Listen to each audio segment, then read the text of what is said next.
You see how before I gave you all of this nicely factored? What if I give you one that's not factored? That becomes a bit of a pain, doesn't it? No, it doesn't. Number one, think about this, right? It has to be either plus or minus 1, plus or minus 2, plus or minus 4, plus or minus 8, or plus or minus 16. Remember, look at all the possible factors of here. But you know what would be easier?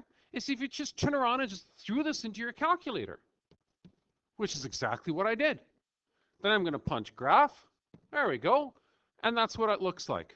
Now, my window settings, again, are going to be a little odd. You have to play with the window settings because what I did is I, at first, hit zoom standard. Look what you get. You don't get to see anything too much, right? Then I started playing around with my windows. And then I would go, okay, my X's are fine. It's my Y's that drive me crazy. My Y's here, I'm going to go down to minus 100, and I always balance it off by putting it 100 here. That way my X-axis is right through the center of my diagram. Okay, look at that. Oh, still doesn't show everything. Look at that. I'm going to go for my next one, which I'm going to go down to about minus 150. And let's see what happens if I punch this to about 150 as well. And let's graph it. Oh, there we go. That's my nice looking graph. So there's my window settings for this. But again, look what you've got here. You've got an intersect here. You've got, oh, ho, ho, ho, ho, you have a multiplicity there. And look, this just cuts through here. So I'm predicting right now that my zeros are at 1, 2, 3, 4. I'm going to predict my zeros to be at negative 4 at a multiplicity of 1. That's going to be got to be squared. And that's got to be 1, 2, 3, 4. That's got to be at positive 4, and that's a singular multiplicity. Now, why did I say that that's a multiplicity of squared? Let's go back to the diagram and figure it out. The reason why is because think about this. This is to the power of 4. So if you remember what your multiplicities were, or I should say your roots were, look at this. I'm going to go second, table again. I'm going to show, oh, sure enough, minus 4 at minus 1 and at 4. Let's write those down. At minus 4, positive 4, so plus or minus 4, and at minus 1. So let's do it. That's positive. That's got an even degree, which means they're both going to be going upwards, right? I'm at plus or minus 4 and at minus 1. So minus 1, there's 1, 1, 2, 3, 4. There's another one. And 1, 2, 3, 4. There's another one. There's my bend. It's going to be here because of my multiplicity of 2. And let's just sketch the graph the way it looks. Wait a second. Show me the graph again. Oh, there it is. It's going to look something like that. Okay, let's draw it.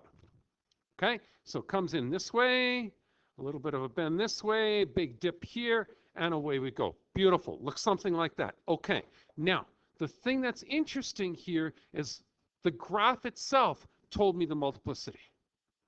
Interesting. Interesting. So I'm going to tell you that this is going to be x plus 4, which is going to take care of this guy right here. Okay, and x plus 1, multiplicity of 2. And an x minus 4. And again, if you look at all the multiplicities, this is degree of 1, this is degree of 2, that's degree of 1, add them up. 1, 2, 3, 4, adds up to our degree. Whoo-wee. Okay, so window settings, still the same. Minus 10, 10, 1 for the x window settings, but we said minus 150, 150, and 1 for the y window settings. Let's go to the more important thing, which I want to really concentrate on, and that's the multiplicities. Okay, so the 0 here, there is the plus 4, multiplicity of 1. There is the minus 4, multiplicity of 1, which is just going to call cut through. Okay, just going to cut through. But then we had a minus 1. We saw that this was U-shaped. Okay, so we know that it had to have an even multiplicity, and based on the fact that this is a degree of 4, we knew the multiplicity must have been 2. Neat. Oh, okay. Let's answer the rest of the questions. Degree of the polynomial, 4. Sum of multiplicities, that's what helped us predict that. 2, 3, 4. Okay. Minimum, I'll leave that up to you. Y-intercept. That's the one I really like to play around with because I wonder what that y-intercept is. According to our graph, it looks like it should be fairly small. Well, let's just go back up here and let's predict it. Okay, check this out. This is going to be 4. Remember, x equals to 0 when you're finding a y-intercept. 4, 1, 1 squared is just going to be 1 and minus 4. Oh, that's easy enough.